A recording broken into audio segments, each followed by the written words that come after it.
terkait kasus penembakan yang terjadi di Duren 3 pada tanggal 8 Juli 2022. Seperti yang saya jelaskan tadi, peristiwa itu terjadi ketika Brigadir J masuki kamar pribadi Kadipropam, di mana saat itu istri dari Kadipropam sedang istirahat. Kemudian Brigadir J melakukan tindakan pelecehan dan juga menodongkan dengan menggunakan senjata pistol ke kepala istri Kadipropam. Sontak seketika Ibu Kadipropam berteriak dan berteriak minta tolong. Akibat teriakan tersebut, Brigadir J panik dan keluar dari kamar.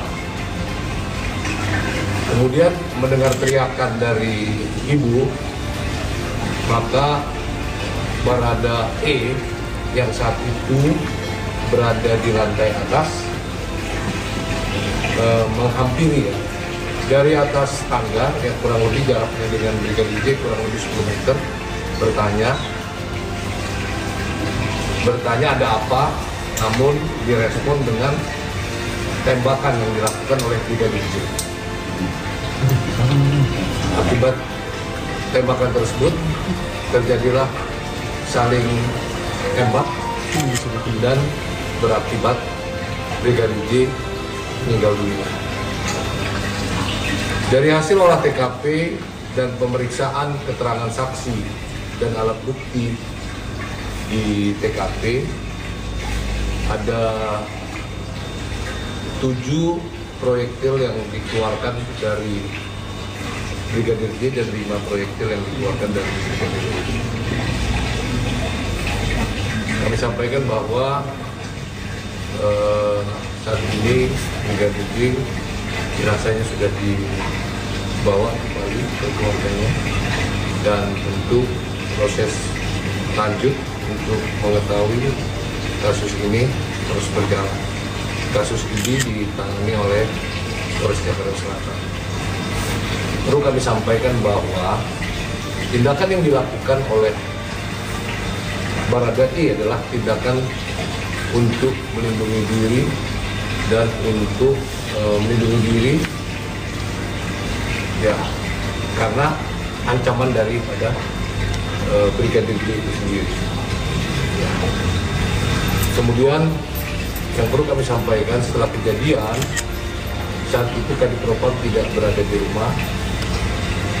Ibu Kadipropam menelpon, kemudian setelah beberapa saat Kadip datang dan menghubungi Kapolres Jakarta Selatan, dan selanjutnya dilakukan olah TKP. Sebenarnya kalau dari Brigadir J sendiri, Brigadir J dengan Barada E itu statusnya apa sih Pak di situ Pak? Dua-duanya merupakan staf atau bagian dari Dipropam Mabes Polri. Tapi katanya ada yang supir pribadi, itu supir pribadinya tuh siapa, dan supir pribadinya ibu atau supir pribadinya? Brigadir J drivernya ibu, sedangkan Barada E merupakan ADC dari Pak Kadip. Tapi selain dari ibu dan juga Brigadir Barada E di situ, ada yang lain juga ya Pak? Nggak Pak, pada saat kejadian? Ada orang lain juga nggak? Saksi lain ya? Salah. Ya nanti kita dalami lagi ya, apa ada. Tapi saat itu yang langsung di situ adalah Barada E, Brigadir J dan ibu. Apakah ada rekaman CCTV? Nanti kita tanyakan kembali apakah ada CCTV. Pak, anggota yang berpangkat Barada itu diperkenankan untuk menggunakan bukti? Iya, dia ditugaskan untuk pengamanan. Jadi Barada itu tugasnya adalah melakukan pengamanan terhadap keluarga. Pak, yang melatar belakangi adanya serangan ini adalah apa? Bukan serangan. Jadi ini bukan serangan, tapi pembelaan ya. Jadi Barada itu melakukan pembelaan ketika mendapat ancaman ya dengan dari Brigadir J dengan tembakan. Jadi bukan menodong, tapi sudah melakukan penembakan terhadap Baradae, sehingga Baradae untuk melakukan pembelaan dia melakukan tembakan balasan. Pak, kalau dari pihak keluarga katanya ada sayatan-sayatan gitu ya Pak, kan sekarang jenazahnya sudah di Jambi gitu ya Pak, dan katanya kata keluarga ada sayatan-sayatan itu seperti apa Pak? Kita belum lihat, tetapi penjelasan dari penyidik bahwa yang dibilang sayatan itu adalah karena gesekan proyektil yang ditembakkan oleh Baradae ke J. Pak, apakah ada hasil visum terkait Pak? Dan Pasti bagaimana ada. hasilnya? Ya. Nanti kita tanyakan. Pak, Jadi walaupun 5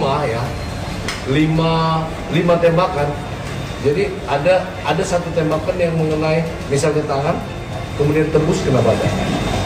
Jadi kalau dibilang ada 7 lubang tapi 5 tembakan, itu ada satu tembakan yang mengenai 2 bagian tubuh, ya termasuk sayatan itu. Ya, jadi misalnya saya contohkan ya, ketika tangannya begini, ada arah tembakan masuk ke tangan, tembus dia ke dada. Jadi satu tembakan dia kena 2. Jadi hasil keterangan maupun olah TKP, tembakan yang dilakukan oleh Baradae itu nanti teknisnya ya bisa update besok, mungkin ada Kapolres sudah bersama karena penanganan di Polres sudah bersama. Pak, Misalnya kan mendesak Kapolri untuk tim pencari fakta gabungan dan menonaktifkan sementara polisi itu sendiri. Yang jelas ya, tanpa didesak pun ya, kewajiban Polri menangani setiap kasus yang terjadi. Ya, jadi itu merupakan kewajiban bagi Polri menangani setiap adanya kejadian. Pak, terkait dengan Pak Kadif Propam itu mana ya Pak perginya Pak? Perginya kemana? Nggak ada di rumah tuh kemana? Yang jelas tidak berada di rumah. Iya itu sedang apa? Terus lagi ada apa Pak? Ada agenda apa Pak? Ya pasti keluar rumah. Awalnya kan lagi kan PCR ya katanya. Sehingga udah tes PCR Ya, dulu. tes PCR. Itu ada ini Pak, dalam rangka apa ya Pak? Dalam rangka apa tes PCR-nya? Nanti kita tanya. Yang jelas pada saat kejadian beliau tidak berada di rumah. Beliau mengetahui kejadian setelah terjadi penembakan, yang menelpon adalah istri beliau. Kemudian ketika beliau menerima telepon, beliau menghubungi Kapolres Jakarta Selatan untuk olah TKP di. Jadi belum tahu ya kenapa dia keluar di rumah? Belum tahu. Ya, tadi sudah bilang tes PCR. Iya itu dalam rangkanya belum tahu kan dalam rangka apa? Ya, Belum tahu. nanti kita. Pak, itu sebenarnya bisa dijelaskan lagi nggak Pak secara detail, maksudnya untuk meninggalnya atau kejadiannya itu di mana? Apa ada yang bilang di kamar, ada yang katanya di teras rumah, dan Di luar kamar. di luar kamar? Ya, dipastikan di luar kamar. Karena kejadiannya itu Brigadir J ada di depan kamar, kemudian Baradae di lantai 2. Jarak antara Brigadir J dengan Baradae itu antara 10 sampai 12 meter. Berarti beda lantai ya Pak? Tidak. Oh. Jadi pada saat itu Baradae ada di kamar. Berarti rumahnya 2 lantai Pak? Ya, Untuk saat ini berarti alat buktinya ada apa aja Pak? pasti Barang alat bukti. bukti ada. Ya. Barang buktinya Ya, yang yang sudah jelas ditemukan. adanya proyektil, ya mungkin percikan darah segala macam, pasti barang bukti ya. Pak, penegasan aja Pak untuk permintaan dari IPW tadi soal TGPF dan penonaktifan Pak Kadif Propam sendiri, apakah Polri sendiri akan melakukan itu dan membuat TGPF? Saya ulangi ya, tadi saya sudah jelaskan ya, bahwa kewajiban Polri menangani kasus tanpa didesak-desak. Ya. Jadi belum ada tanggapan Pak soal Kan sudah saya tanggapi ya.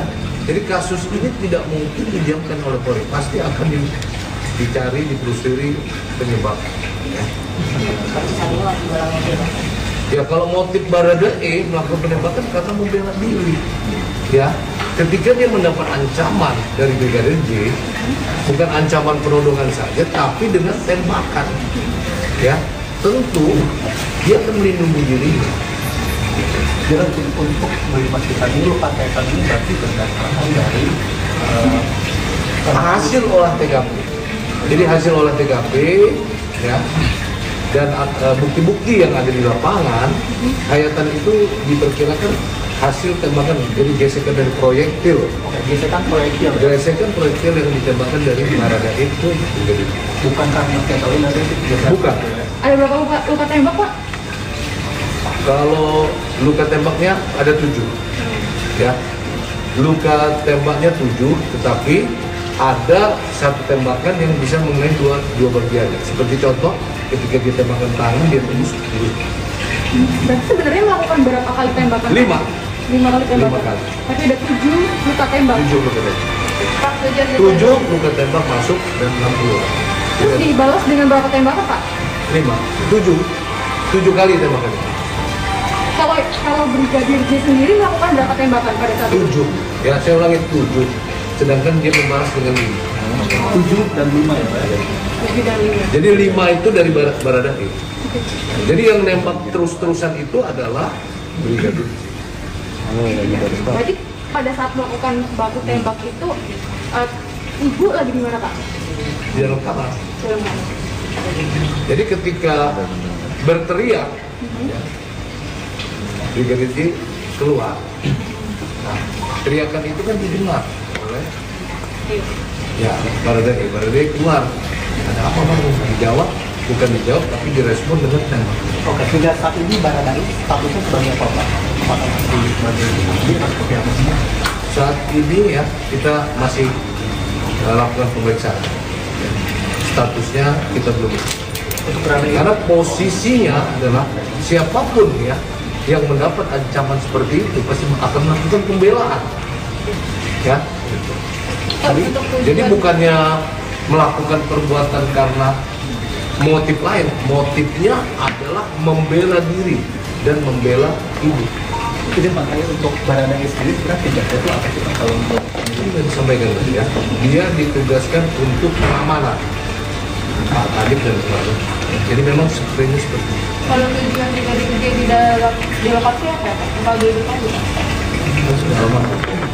Ya. Tapi saya juga sampaikan tindakan yang dilakukan adalah melakukan pelecehan dan menodong. Amin kira-kira. Pak kejadian itu kan hari Jumat betul ya Pak yang lalu. Kalau berarti Sabtu, Minggu, dan hari Senin gitu Pak informasinya kami mendapatkan. Gimana? Kan hari Jumat gitu. Kenapa baru Pak? Karena Kita lakukan pemeriksaan. Ya. Pak, izin konfirmasi Pak, menurut keterangan keluarga apakah benar sempat pihak keluarga itu tidak diperkenankan untuk melihat jenazah Pak? Izin konfirmasi. Tidak diperkenankan oleh siapa? Oleh pihak kepolisian di sana Pak. Yang saya dalam proses Maksudnya pengantaran di jenazah Jambi atau di sini? Di Jambi. Oh, mungkin tanya sama Jambi ya. Kalau di sini diperkenankan. Kita perlakukan dengan baik. Oke?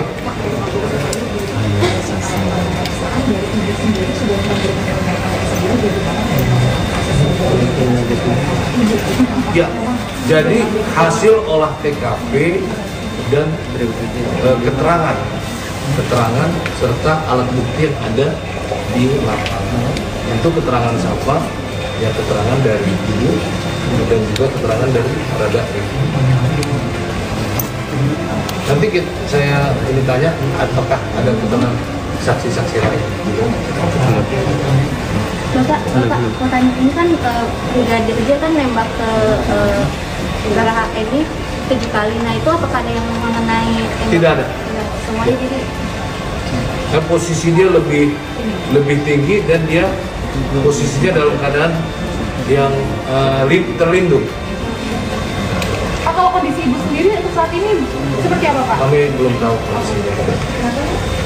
Saya rasa cukup. Terima kasih. Ya, kalau ada kekurangan, mohon maaf. Assalamualaikum warahmatullahi wabarakatuh. Terima kasih, Pak.